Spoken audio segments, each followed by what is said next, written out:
I feel like at this point I can just walk away from Square Enix forever. Like, they're an absolute crap business. Don't get me wrong. There are lots of, in terms of, I don't want to support a business that does this, reasons to not be interested in their stuff anymore. But, now I feel safe to say that I don't think they make good games anymore. Because between Final Fantasy VII Remake and this, I've now played the stuff that is supposedly their good stuff. And it's not good, or at least not for me. I don't enjoy it. And when I refer to this, what I mean is Octopath Traveler. I know there's a sequel out. I played the first one. I remember this getting a pretty good reception at the time, largely for harkening back to a simpler time. Classic JRPGs, very 16-bit, although doing some stuff, especially with the presentation, both sound and visual, that could not have been done back in the 16-bit days. And here's what I'll say before I start in my rants on this thing, because I am going to rant. This thing pissed me off by the time I was done. And when I say done, I don't mean beat it. No, I'm just done with it. The presentation is great. The visuals are wonderful. The soundtrack is phenomenal. The voice acting is mixed. Like, sometimes it's good. Primrose was good.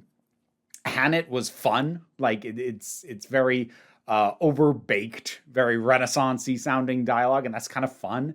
Tressa was just wonderfully endearing, and that came across in the voice performance. Then you had characters like Therion. His performance was so flat. I couldn't stand his voice. Every time he spoke, I'm like, ugh. Thankfully, the characters aren't fully voiced, although that leads to its own quirks and highlights the laziness of some of this. I'll come back to that idea. But, like, for instance, we have all these flashbacks to Therion as like a little kid, like a little kid, and the lines during that aren't fully voiced, but they do have the voice actors giving like single line things that kind of are in the spirit of what the dialogue you're reading is. And they're using the same adult voice actor. So I'm seeing this little kid with the voice of the adult, which is already a bad performance. Oh, boy. I know that's nitpicky, but it's... Nitpicks pile up. They pile up until that is your experience. And that is what this has been. So Octopath Traveler, if you haven't played it, it is very much a throwback JRPG. And the idea is there are 8 characters, so you are walking the path of 8 people. I see what you did there. And you pick which one you start out with, and then you go about the world and you gather up the others. If you want, you're actually not required. If you want to try, you could try and solo a single character through their entire story. The amount of grinding you'd have to do to make that viable is severe, but you're not actually required to pick up all 8. At least I don't think so. The way the game is laid out, if you have to, it doesn't come up until significantly later. I wouldn't know. And part of the reason why I suspect maybe it doesn't is this is not a story of 8 people. This is 8 people's stories, and each character's individual story is very simple and very boiled down. And some of them are boiled down in a, oh, that's kind of intriguing way, like Primrose, who's on a revenge tale that I thought was pretty well done. Some of them are boiled down in a kind of generic way, but like, okay, that's fine, like Ulbrich. Some of them are boiled down in a way that's just kind of adorable. Tressa's great for that. So like, Primrose is out for revenge. Ulbrich is like kind of restoring his honor. And then Tressa she wants to be the best darn merchant around, and it's adorable. And the thing is, it is okay for each individual character's story on its own to be a little bit thin in an ensemble cast. But this isn't really an ensemble cast, because the nature of an ensemble cast is dynamics, how characters bounce off each other. And they don't in this game. They flatly don't. Like, to the point that you could have a full party plus extras, because you have some characters that can bring other people along in addition to that. So you could have this snake of up to 6, at least up to, as far as I got, it maxed out at 6 characters. And then all of a sudden, because you're on one character storyline, you enter the section that decides to go to cutscene, and 5 out of the 6 people literally vanish. To have a cutscene of just that character. This is what I mean when I say that there's no dynamic. This is not an ensemble. This is 8 completely solo stories. Whenever somebody's story bit comes up, everybody else vanishes. They're not even physically there. The sprites literally disappear. So you don't even have the illusion that they're just in the background, much less doing what I honestly think, if you're not going to do, then what's the point of even this format? They don't have any interactions. So there's literally no sense of dynamic between any of them. I don't know how any of these characters feel about any of the others, because they don't interact. They don't have dialogue together. They don't say anything together. There's like the generic, oh, will you help me on this quest? And you say yes, and there's your new party member. But like, they don't actually do anything together. And this, I'm going to come back to the idea of lazy. So given the fact that not every single line is voiced, actually really a fairly small percentage of lines are actually voiced, that's not what's lazy. Voice actors are expensive, take time. If you change a line and then have to pull a voice actor back in just to re-record a line, that can add up. Like, I'm not saying that it's lazy that they didn't voice every line. However, what not having every line voiced should mean is it gives you a lot more opportunity to do more with all the stuff that isn't voiced, i.e., have a response from the other characters who are theoretically there if you weren't making them literally vanish because a cutscene started. And just, here's a real simple one. And by the time this happened, this was about the time that I quit. So like, I got to Therian, who's a thief. And obviously, as a thief, he's trying to heist, treasure out of a building. Cool. He's a thief. He's got one thing. He's going to own it. Fine. The way he's going to get into the building is by pretending to be a merchant and showing credentials as a merchant. By the time I got to him, I already had Tressa in my party. Tressa is a merchant. And I know that the technical narrative justification is she's not high enough profile to have the credentials to get in. That's an excuse as far as I'm concerned.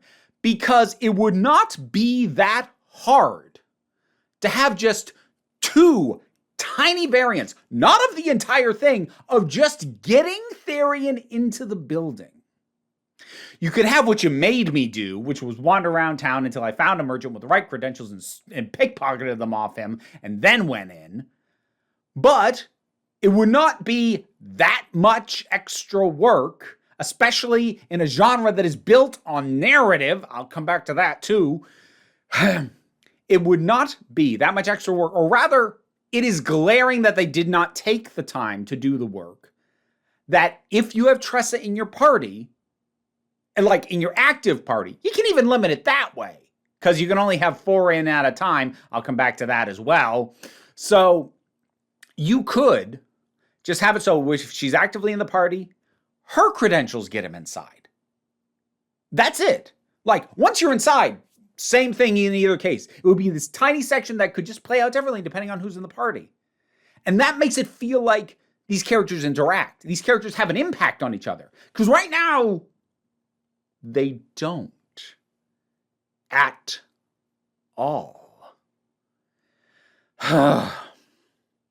So, story. The stories are bare bones, and they don't coalesce into a greater thing. At least not as far as I got. Maybe down the line, they do eventually. I can't imagine how, given that these characters don't interact in any way. The only thing that I could possibly see happening to become a quote-unquote larger story is if eventually everybody's pointed at the same ultimate destination where they decide they have to take down whatever godlike entity is causing the problem, because it's a JRPG. It's always a godlike entity. It might not be. I don't care. Don't correct me when I'm ranting. So the story is not good. And like, the mechanics are fine. Mechanically, it is a perfectly fine turn-based RPG. Like, as far as these kind of games go, it's fine. It's not revolutionary, but it's solid enough. The thing is, these games, particularly from the era that this is evoking, were rarely that interesting mechanically. Some of them had their own quirks. Some of them did it better than others. But by and large, they weren't that interesting in their mechanics. The mechanics kept things ticking over and were enough to keep you going. And if leveling up was satisfying, which admittedly it is. That's about one of the few things, along with the visuals and the soundtrack, that they really got well. Leveling up is satisfying. So if you get those going, then it keeps you ticking over as you get to the story bits. But ultimately, the reason most people enjoy this genre is for the story, because the mechanics are pretty warmed over from one to the other. They bear a lot of resemblances. If you like these games, odds are any particular one you like is because it really grabbed you as a story. Either the characters were really great, or the narrative unfolded in a really interesting way, or what have you. But this just doesn't have that. It completely drops the ball on the narrative. Now, I said I'd come back to the fact that you can only have 4 in the party at a time. That in and of itself is not uncommon. However, there's one specific quirk here that makes that decision piss me off. So you can start with any character you like. I started with Primrose. I find Primrose's story to be one of the more interesting ones and one of the more well-told ones. However, whatever character you pick leads the party permanently. Why? I would think, the only reason that I can think that you would do that would be so that that one character might be the one who interacts with all the other ones that you come up with, because it basically creates a story like, okay, this is your primary character. They're always there. So we're always going to ensure that they're so that they're always having interactions with the new characters, but they don't interact with each other. So why would you lock the player in with one character that you're stuck with? If you're wondering why this is a problem, it has to do with the nature of the characters. Now, overall, they're relatively well balanced. At this point, I've gotten all of them except one, but there is your standard tank, your cleric, your thief, your wizard, effectively, and sort of more in betweeny and sort of either more sort of jack of all trades or maybe a little bit particularly specialized. It's a perfectly fine grab bag of characters. The thing is, though, how you prefer to balance your party is completely screwed if you're stuck with one of them, no matter what the rest of your team makeup is. And as much as I like Primrose's story, especially compared to everybody else's, she is not a character I would choose to be stuck with in my party at all times. She's a perfectly fine character, but she's a wonky kind of support character. Like, some of the characters can carry more than one weapon, some of them can do one spell, some of them can do multiple, but by and large, it's good to have a decent spread of stuff covered, because one of the more interesting things mechanically is the enemies you come across have various weaknesses, and if you hit them with the thing they're weak to, it doesn't just do more damage, it breaks their defense and effectively stuns them for a turn. But there are going to be times where you run into something where what it's weak to, nobody in your party has. And so if you're trying to cover your bases in terms of, okay, let me get this character who can carry 2 different types of weapons, and this one who can carry 2 different types of weapons, and this one who can do these spells, and this one who can do these spells, and cover as many of the weaknesses as possible, Primrose is a real bad character for that, because she can only carry one weapon and she only has one magic type. So there is actually a very limited amount of stuff where she is going to have the enemy's weakness in her repertoire. And yes, she has all these support things, but they're okay. They're not amazing. They're not enough. She's not a bad character, but I do not want to be stuck with her. I want to be able to swap her out and do something else, and I can't. Why? Why can't I? Especially when it doesn't even affect the story, whoever the hell you pick first. This game sucks, man. And I don't say that in a way that like everything is terrible. It's not. Plenty of stuff is good. The visuals are good. The music's good. The mechanics are fine to good. But there's all these little tiny quirks, all these little tiny choices that were made over the course of this thing that just add up to There are decisions that undercut other things that were done, and there are things that are not done that make me go, well, why would you even bother with this format? If you're not going to have the characters actually interact with each other, why are we even doing this? You could send me on 8 solo missions. The fact that they are together as a party means nothing in anything besides the mechanics. And also, the cutscenes, they're too frequent and they're too long.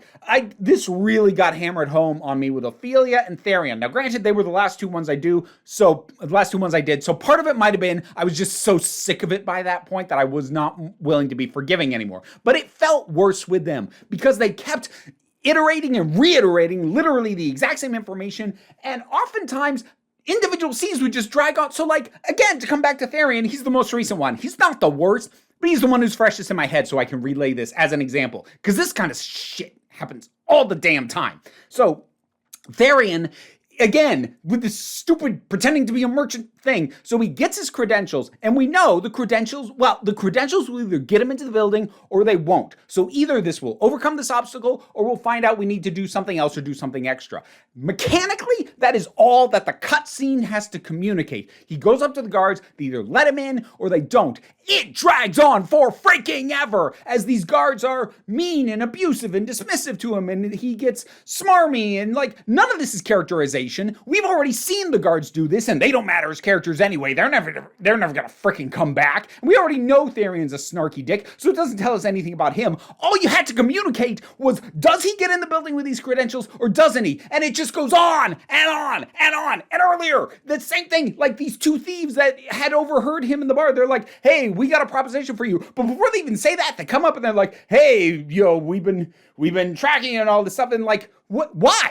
Just jump right to, we have a proposition for you, and then find out what it is, and then he turns them down because you don't get a choice. You never get a choice in what the hell these people freaking do. It's all baked in, so you're not even making choices for them, so none of them feel like an avatar for you. But again, this was a conversation that could have been communicated so quick. We have a proposal for you. We want to break into that place with your help. We'll help you carry all this stuff out because it's going to be a lot. No, I don't want your help. Buzz off. That's all that had to be communicated. The thing just goes on and on. And like, not forever, not for an insufferable amount, but like for about 3 times longer than it needs to, and that kind of padding is all over the damn game.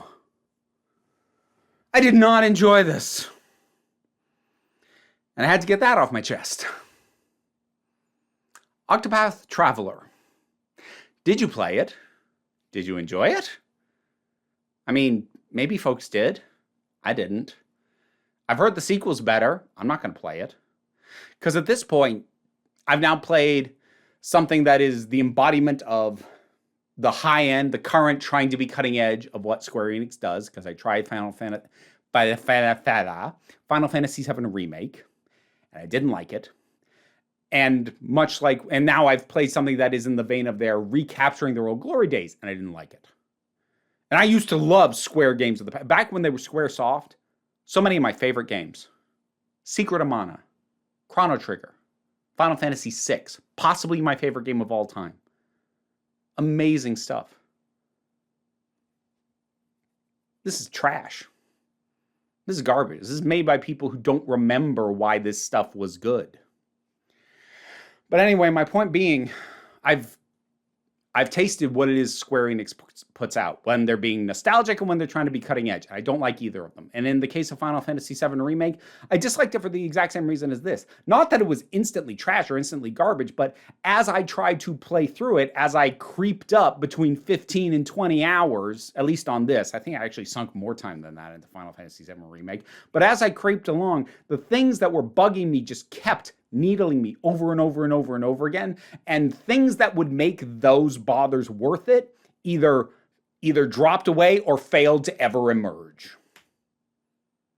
Whatever your thoughts are, drop something down in the comments. Let's talk about it. Patreon pays the bills. Enables me to do this as my living. I played it on Twitch, so if you feel like watching me lose my mind in real time, follow me on Twitch. Link for that in the description. Don't worry too much about any of it, though. As worked up as I got, we try and take a relaxed attitude around here so you can just come on back next time you need a break. Time to thank some Patreon backers, and in the spirit of October, I'd like to thank Robin Moore, Zubin Lutfulla, Goddess Alita, Turok, The Thing That Goes Doink in the Anime, Ruth, Oliver B., Solitary Pictures, Ulrich Bogdan, Melinda Walters, Jen, Auntie Kate 808, Becky Sparks, Fernabulax the Poodle, Robin Powell, Tracy Scrappett, Angry Casperl, Dave Hall, and Rosalind Bennett. Thank you for your assistance. I don't know, I might try theming the shoutouts in the future. I don't know, we'll see. Thank you.